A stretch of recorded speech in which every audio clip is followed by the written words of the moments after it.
People believe that it's difficult to make a diagnosis of delirium following stroke, and that it perhaps needs neuropsychological expertise. But I'd like to challenge that, because actually in clinical practice, for many people, it can be straightforward to make the diagnosis of delirium in someone that has stroke. There are lots of tests available.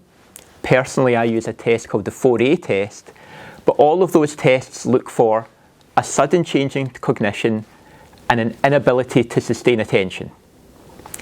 The inability to sustain attention can be tested at the bedside.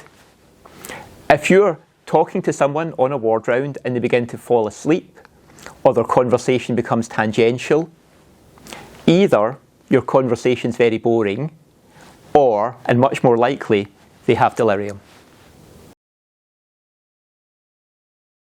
A few years ago, when I was giving a talk on delirium and stroke, a very prominent vascular neurologist told me, but this is rare. And actually, delirium after stroke isn't rare, but we perhaps have underestimated how common it is because we haven't looked for it. We performed a meta-analysis of observational studies that showed in acute stroke, around 1 in 4 people will experience delirium. But even that number may be an underestimate, because some of those studies excluded the people who were at highest risk of the delirium syndrome. In my stroke unit in Glasgow, we performed a study that included all stroke admissions.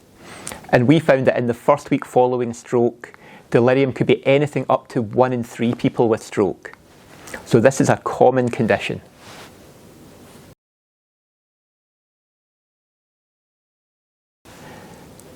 Many people understand that delirium is usually precipitated by an acute illness. And stroke can be one of those illnesses. But people also believe that when the illness is over, the delirium is over, and that's often not the case. We see people that have a prolonged delirium, but we also see that the presence of delirium is associated with a number of adverse outcomes. And for the same severity of stroke, a person with delirium is more likely to require a care home, is more likely to go on to develop dementia, and is more likely to die. And I think that emphasises the importance of trying to prevent delirium and looking for delirium in all of our patients that have stroke.